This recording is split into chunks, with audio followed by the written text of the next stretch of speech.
저는 마이클 리 30대 초반의 실리콘밸리 소프트웨어 개발자입니다. 지금 제가 일하는 회사는 세계적인 기술 기업인 구글이죠.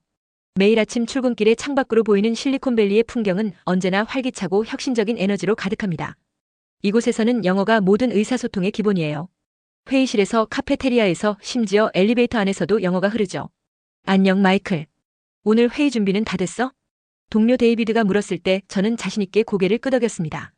한국계 미국인이지만 저는 한국어보다 영어가 훨씬 편해요. 사실 한국어는 거의 모르죠. 부모님이 미국에 이민 오셨을 때 저는 아주 어렸고 집에서도 영어를 주로 사용했으니까요. 한국어를 배우는 사람들이 요즘 많아졌다던데 넌 어때? 배워볼 생각 없어? 어느 날 점심시간에 제임스라는 동료가 물었을 때 저는 피식 웃으며 대답했습니다. 뭐하러? 우리 회사에서는 영어로만 다 통하잖아. 나는 개발자니까 코드 언어만 알면 돼. 그 순간 저는 진심으로 그렇게 생각했어요. 세계 최고의 기술 산업에 종사하는 사람에게 왜 한국어 같은 지역 언어가 필요할까요? 영어는 글로벌 언어죠. 어디를 가든 통하고 특히 기술 분야에서는 더욱 그렇습니다. 사무실로 돌아오는 길에 스마트폰을 꺼내 이메일을 확인했어요. 모두 영어로 된 메일들이었죠. 홈 화면에는 영어로 된 앱들이 가득했고 개발 중인 프로젝트도 모두 영어 기반이었습니다. 제 세계는 영어로 완벽하게 돌아가고 있었습니다. 주말에 부모님을 뵈러 갔을 때도 비슷한 대화가 오갔어요. 어머니는 가끔 제게 한국어를 가르치려고 하셨지만 저는 늘 핑계를 대며 피했죠. 엄마, 지금 새 프로젝트 때문에 너무 바빠요. 나중에 시간 나면 배울게요. 하지만 속으로는 그 시간에 차라리 새로운 프로그래밍 언어를 배우는 게 낫지라고 생각했습니다. 한국어는 제 경력에 아무런 도움이 되지 않을 거라고 확신했으니까요. 이런 제 생활은 편안했습니다. 매일 아침 출근해서 최신 기술을 다루고 동료들과 영어로 대화하며 세계 최고의 기술 기업에서 경력을 쌓아가는 것이 자랑스러웠어요. 한국어 같은 것은 생각할 필요도 없었죠. 적어도 그때까지는요. 어느 날 아침 팀 미팅에서 우리 부서장 로버트가 중요한 발표를 했습니다. 여러분, 좋은 소식이 있어요. 우리 팀이 삼성전자와 협력 프로젝트를 시작하게 되었습니다. 순간 회의실이 술렁였죠. 삼성은 세계적인 기업이고 특히 최근 반도체 분야에서 혁신적인 성과를 내고 있었으니까요. 저도 흥분된 마음으로 프로젝트 계획서를 훑어보았습니다. 이번 프로젝트는 미래 반도체 기술 개발에 관한 것인데 삼성의 기술력이 정말 대단하군요. 특히 5나노 공정 기술은 세계 최고 수준입니다. 로버트의 말에 모두가 고개를 끄덕였어요. 그런데 다음 순간 예상치 못한 질문이 저를 향했습니다. 마이클, 자네는 한국계니까 한국어 실력이 어느 정도인가? 이번 프로젝트에서 도움이 될 것 같은데. 순간 당황한 저는 얼굴이 붉어지며 대답했어요. 죄송합니다. 저는 한국어를 거의 모릅니다. 어렸을 때부터 배우지 않았거든요. 로버트는 살짝 실망한 표정을 지었지만 곧 미소를 지었습니다. 괜찮아. 그럼 제니퍼가 담당해 줄 거야. 그녀는 한국어에 능통하거든. 회의가 끝나고 자리로 돌아오는 길에 묘한 감정이 밀려왔어요. 처음으로 한국어를 모른다는 사실이 약간의 불편함으로 다가왔죠. 정말 한국어가 필요할까? 라는 생각이 스쳐 지나갔습니다. 그날 저녁 호기심에 이끌려 한국 기업들의 최근 동향을 찾아보기 시작했어요. 놀랍게도 삼성뿐만 아니라 현대, LG 같은 한국 기업들이 글로벌 시장에서 눈부신 성과를 내고 있었습니다. 특히 반도체, 5G, 인공지능 분야에서 한국의 역할이 점점 커지고 있다는 사실이 흥미로웠죠. 이건 정말 놀라운데. 혼잣말을 중얼거리며 기사들을 더 찾아보았습니다. 실리콘밸리 내에서도 한국어를 구사할 수 있는 인재를 선호하는 기업들이 늘어나고 있다는 내용도 있었어요. 특히 삼성, LG, SK하이닉스와 같은 한국 기업들과의 협업이 증가하면서 한국어 능력이 중요한 경쟁력으로 부각되고 있었죠. 그동안 제가 굳게 믿어왔던 한국어를 못해도 일을 잘할 수 있다는 생각에 조금씩 균열이 생기기 시작했어요. 마음 한구석에서는 이대로 괜찮을까? 라는 의문이 피어났습니다. 다음날 커피를 마시며 창밖을 바라보았어요. 실리콘밸리의 거리는 여전히 분주했지만 저의 시선은 달라져 있었습니다. 세계는 빠르게 변하고 있었고 저는 그 변화를 놓치고 있었던 건 아닐까요? 삼성과의 협업 프로젝트가 본격적으로 시작된 지 한 달 후 우리 팀은 중요한 국면을 맞이했습니다. 한국 측 엔지니어들과의 화상회의가 예정되어 있었거든요. 저는 평소처럼 기술적인 부분을 준비했지만 회의 당일 예상치 못한 일이 벌어졌습니다. 마이클, 오늘 제니퍼가 급한 일로 참석하지 못해요. 혹시 통역사를 구할 수 있을까요? 프로젝트 매니저 스콧의 말에 저는 당황했어요. 이미 회의 시간은 10분밖에 남지 않았고 갑자기 통역사를 구하는 것은 불가능했죠. 통역사는 어렵겠네요. 하지만 삼성 측 엔지니어들이 영어를 잘하지 않나요? 기본적인 대화는 가능하지만 복잡한 기술 논의는 한국어로 하는 것이 훨씬 효율적일 거예요. 결국 회의는 예정대로 진행되었지만 의사소통의 어려움으로 많은 내용이 제대로 전달되지 못했습니다. 특히 제가 개발한 알고리즘에 대한 설명이 원활하게 이루어지지 않아 아쉬웠어요. 회의가 끝난 후 옆 부서에서 일하는 데이비드가 저에게 다가왔습니다. 마이클, 오늘 회의 어땠어? 삼성팀과 소통은 잘 됐어? 저는 솔직하게 대답했어요. 솔직히 많이 답답했어. 내가 한국어를 조금이라도 알았다면 더 원활하게 진행됐을 텐데. 데이비드는 고개를 끄덕이며 자신의 경험을 나눴습니다. 나도 비슷한 경험이 있어. 작년에 LG와 협업할 때 한국어를 아는 동료가 중요한 계약을 성사시켰거든. 기술적인 역량도 중요하지만 언어가 문화적 장벽을 허물어주는 역할을 한다는 걸 깨달았어. 그 말이 저에게 깊은 인상을 남겼죠. 집으로 돌아오는 길에 왜 한국어를 알면 더 유리할까? 라는 질문이 계속 머릿속을 맴돌았습니다. 이제까지 저는 기술력만 있으면 충분하다고 생각했지만 오늘의 경험은 그렇지 않다는 것을 보여주었어요. 집에 도착해서 컴퓨터를 켜고 실리콘밸리 한국어 수요를 검색했습니다. 놀랍게도 많은 기술 기업들이 한국어 구사 능력을 가진 개발자를 찾고 있었어요. 특히 삼성, LG, 현대와 같은 한국 기업들과 협업하는 프로젝트가 증가하면서 한국어 능력이 중요한 경쟁력으로 부각되고 있었죠. 이런 내가 놓치고 있던 기회가 이렇게 많았다니. 그 순간 왠지 모를 후회가 밀려왔습니다. 만약 어렸을 때부터 한국어를 배웠다면 지금보다 더 많은 기회를 잡을 수 있었을지도 모른다는 생각이 들었어요. 하지만 동시에 지금이라도 늦지 않았다는 희망도 생겼습니다. 다음 날 아침 회사로 향하는 길에 결심했어요. 이제부터라도 한국어를 배워보자고요. 한국어 학습을 결심한 후 저는 어디서부터 시작해야 할지 고민했습니다. 인터넷에서 한국어 기초를 검색하던 중 우연히 한글의 과학적 원리라는 제목의 영상을 발견했어요. 호기심에 클릭했죠. 한글은 세계에서 가장 과학적이고 체계적인 문자 중 하나입니다. 15세기 세종대왕에 의해 창제되었으며 영상이 시작되자 저는 곧 빠져들었습니다. 프로그래머로서 논리와 체계를 중요시하는 체계, 한글의 창제 원리는 놀라움 그 자체였어요. 자음은 발음기관의 모양을 본떠 만들고 모음은 하늘, 땅, 사람을 상징하는 철학적 원리를 담고 있다는 설명에 감탄했죠. 이건 단순한 문자가 아니라 정교한 시스템이잖아. 저는 감탄하며 노트북을 꺼내 메모를 시작했습니다. 한글의 자음과 모음이 어떻게 조합되어 글자를 만드는지 그 규칙성과 논리성이 제 개발자적 사고방식과 얼마나 잘 맞는지 놀라웠어요. 특히 인상 깊었던 것은 한글이 디지털 시대에 얼마나 효율적인지에 대한 설명이었습니다.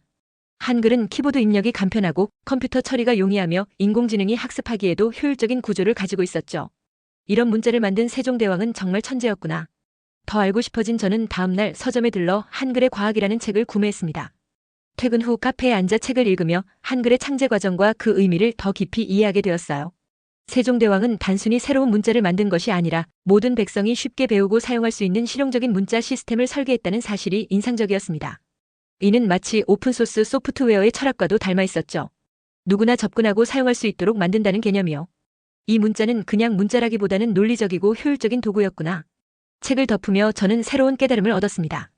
한국어를 배우는 것은 단순히 언어를 하나 더 배우는 것이 아니라 새로운 사고체계를 이해하는 것이라고요. 그리고 이것이 제 개발자로서의 사고방식에도 긍정적인 영향을 줄 수 있을 것 같았습니다. 다음 날 점심시간 저는 한국계 동료인 제니퍼에게 다가갔어요. 제니퍼, 한글에 대해 알게 되었는데 정말 놀라웠어. 혹시 좋은 한국어 학습 방법을 추천해 줄 수 있을까? 제니퍼는 밝게 웃으며 대답했습니다. 물론이지. 한국어를 배우려는 너의 결정이 정말 기쁘다. 내가 몇 가지 좋은 앱과 책을 추천해 줄게.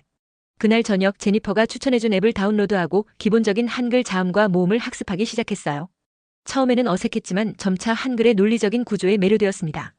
마치 새로운 프로그래밍 언어를 배우는 것처럼 재미있었죠. 한국어 공부를 시작한 지 약 2달이 지났을 무렵 회사에서 중요한 공지가 있었습니다. 우리 부서에서 새로운 프로젝트를 시작할 예정이었고 이를 위한 채용 공고가 올라왔다는 소식이었죠. 관심 있는 분들은 내부 지원도 가능합니다. 특히 한국어 구사 능력이 있으신 분들을 우대합니다. 이 말을 듣는 순간 저는 귀를 의심했어요. 우리 회사에서 한국어 능력을 우대한다고요? 바로 사내 포털에 접속해 채용 공고를 확인했습니다. 구글 AI 연구팀에서 한국 삼성과 협력하여 차세대 인공지능 개발 프로젝트를 진행합니다. 한국어 의사소통이 가능한 소프트웨어 엔지니어를 모집합니다. 이것이 단지 우리 회사만의 변화가 아닌지 궁금해져 다른 기업들의 채용 공고도 살펴보았어요.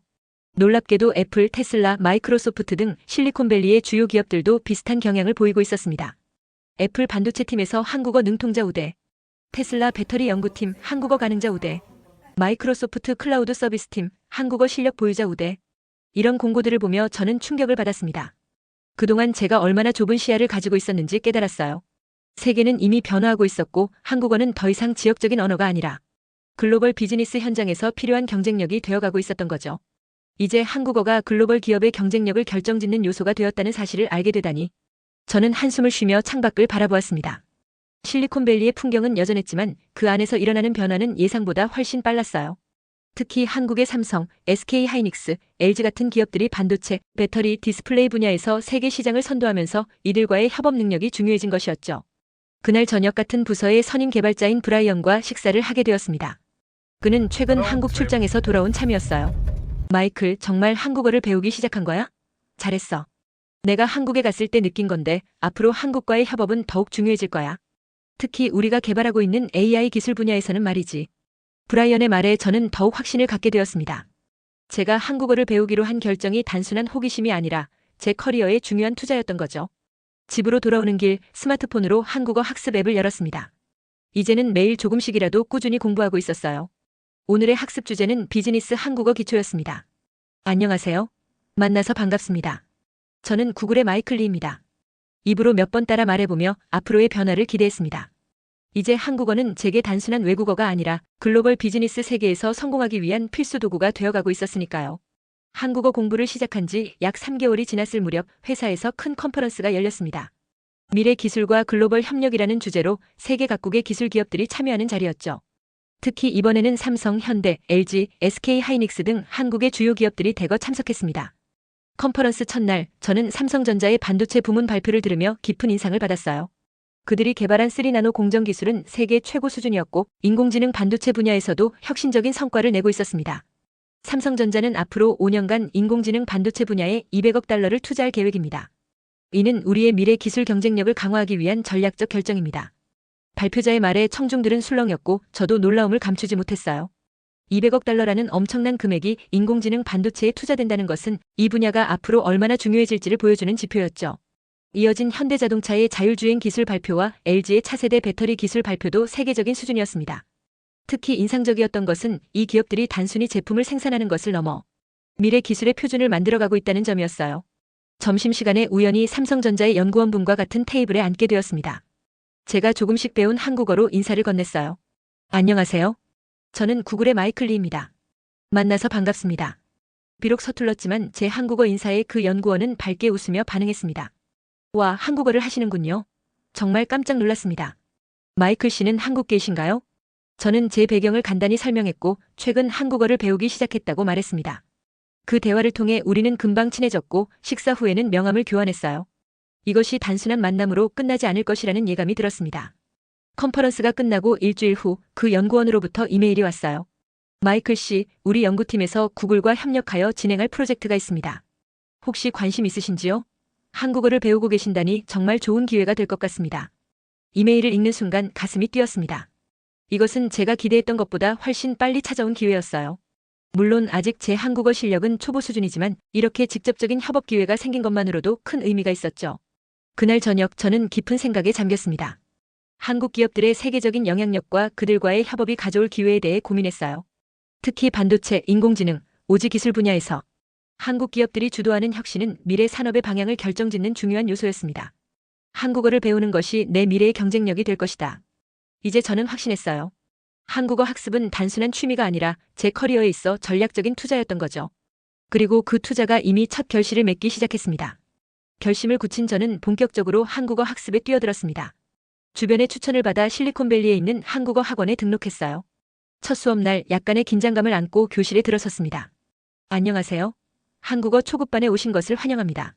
저는 여러분과 함께 공부할 김지연입니다. 선생님의 밝은 인사로 수업이 시작되었어요. 교실에는 저와 비슷한 이유로 한국어를 배우려는 기술업계 종사자들이 많았습니다. 애플에서 일하는 디자이너, 페이스북의 엔지니어, 스타트업 창업자 등 다양한 배경을 가진 사람들이었죠. 첫 수업은 한글의 기본 자음과 모음을 배우는 시간이었습니다. 선생님은 한글의 과학적 원리를 설명하며 수업을 진행했어요. 기역은 혀가 목구멍을 막는 모양을, 니은은 혀가 입천장에 닿는 모양을 본떠 만들었습니다. 이렇게 한글의 자음은 발음 기관의 모양을 형상화했죠. 더욱 놀라운 것은 세종대왕의 한글을 만든 이유였습니다. 세종대왕은 단순한 문자 개발을 넘어 백성을 사랑하는 마음과 실용적 통치 철학이 담겨 있다는 것이었습니다. 이 설명을 들으며 저는 다시 한번 한글의 과학성과 세종대왕의 백성을 사랑하는 마음에 감탄했습니다. 프로그래머로서 이런 논리적인 구조가 매우 인상적이었어요. 수업 후반부에는 간단한 인사말과 자기소개를 연습했습니다. 안녕하세요. 저는 마이클입니다. 만나서 반갑습니다. 처음에는 어색했지만 반복 연습을 통해 점차 자연스러워졌어요. 선생님은 제 발음을 교정해주며 격려해 주셨습니다. 마이클 씨 정말 빠르게 배우시네요. 발음도 좋아요. 첫 수업을 마치고 나오는 길 신기한 느낌이 들었습니다. 한글을 직접 써보고 말해보니 생각보다 훨씬 접근하기 쉬웠어요. 물론 아직 갈 길이 멀었지만 이 언어는 정말 쉽게 배울 수 있다는 자신감이 생겼습니다. 집에 돌아와서도 열정이 식지 않았어요. 당일 배운 내용을 복습하고 추가로 온라인 강의도 찾아보았습니다. 스마트폰에 한국어 학습 앱을 다운로드하고 출퇴근 시간에 듣기 연습을 하기로 결심했죠.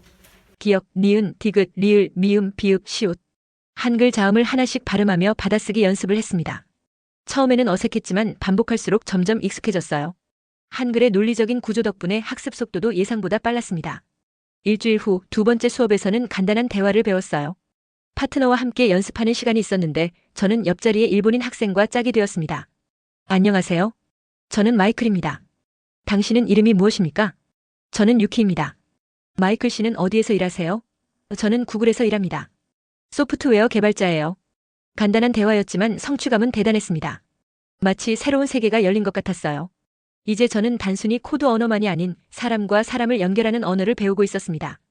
수업이 끝난 후 선생님께서 저를 불러 말씀하셨어요. 마이클 씨 정말 열심히 하시네요. 한국어에 관심을 갖게 된 특별한 이유가 있나요?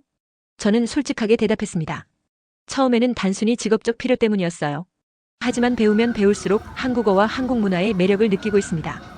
특히 한글의 과학적 원리가 정말 인상적이에요. 선생님은 미소를 지으며 고개를 끄덕이셨습니다. 언어는 단순한 도구가 아니라 문화와 사고방식을 이해하는 창문이에요. 마이클 씨가 한국어를 통해 새로운 세계를 발견하길 바랍니다.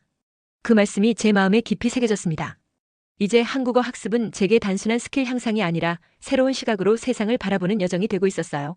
한국어 학습을 시작한 지 6개월이 지났습니다. 매일 조금씩이지만 꾸준히 공부한 결과 이제는 간단한 대화가 가능해졌어요. 무엇보다 큰 변화는 제 시선이었습니다. 예전에는 눈에 들어오지 않았던 한국의 기술 뉴스, 문화 콘텐츠, 비즈니스 동향 등에 자연스럽게 관심을 갖게 되었죠. 어느 날 아침 회사에서 큰 소식이 전해졌습니다.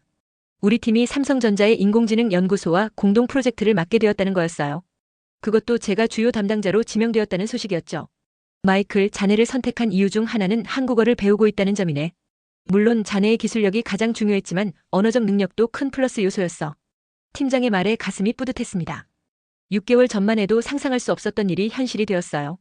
제 한국어 실력은 아직 완벽하지 않았지만 노력하는 모습 자체가 인정받은 것 같았습니다. 프로젝트 준비를 위해 한국 출장이 예정되었고 저는 더욱 열심히 한국어 공부에 매진했어요. 이제 한국어 학습은 단순한 취미가 아니라 미래를 위한 중요한 투자였습니다. 출장 전날 밤 저는 창밖을 바라보며 지난 6개월을 되돌아보았어요. 한국어를 배우기 시작했을 때는 단순히 직업적 필요 때문이었지만 이제는 그 이상의 의미를 가지게 되었습니다. 한국어를 통해 새로운 세계관을 얻게 된 거죠. 특히 인상 깊었던 것은 최근 읽은 기사였어요. 삼성, LG, 네이버와 같은 한국 기업들이 인공지능, 로봇공학, 메타버스 등 미래 산업을 주도하고 있다는 내용이었습니다. 이 기사를 읽으며 저는 확신했어요. 한국어는 더 이상 지역 언어가 아니라 세계적으로 중요한 언어가 될 것이라고요. 다음 날 아침 인천공항에 도착했을 때의 감정은 이루 말할 수 없었습니다. 입국장에서 한국어로 된 안내판을 읽을 수 있다는 사실이 신기했어요. 물론 아직 모든 것을 이해할 수는 없었지만 6개월 전과는 확실히 달라진 제 모습을 느낄 수 있었습니다. 삼성전자 연구소에 도착해서 저는 준비한 한국어로 인사를 건넸어요. 안녕하세요. 구글의 마이클 리입니다. 오늘부터 함께 일하게 되어 기쁩니다. 아직 한국어가 서툴지만 열심히 배우고 있습니다. 비록 서툴렀지만 제 인사에 한국 측 연구원들은 밝게 웃으며 환영해 주었습니다. 그 순간 저는 깨달았어요. 언어는 단순한 의사소통의 도구를 넘어 사람과 사람 사이의 벽을 허무는 다리라는 것을요. 회의가 진행되는 동안 저는 최대한 한국어로 대화하려고 노력했습니다. 물론 어려운 기술적 논의는 영어로 진행했지만 기본적인 의사소통과 일상 대화는 한국어로 시도했어요. 때로는 실수도 했지만 그 과정 자체가 값진 경험이었습니다. 한국 출장을 마치고 실리콘밸리로 돌아오는 비행기 안에서 저는 미래를 그려보았습니다. 앞으로 한국어 실력을 더욱 향상시키고 한국 기업들과의 협업을 통해 글로벌 시장에서 더 큰 역할을 하는 제 모습을요. 이제 한국어는 저에게 단순한 외국어가 아닙니다. 그것은 새로운 기회의 문을 여는 열쇠이자 글로벌 경쟁력의 중요한 요소가 되었어요. 그리고 저는 확신합니다. 한국어를 배우기로 한 결정이 제 인생에서 가장 현명한 선택 중 하나였다고요. 이제 한국어는 더 이상 지역 언어가 아니라 세계적으로 중요한 언어가 될 것이다. 창밖으로 보이는 구름 위로 저는 밝은 미래를 그려보았습니다.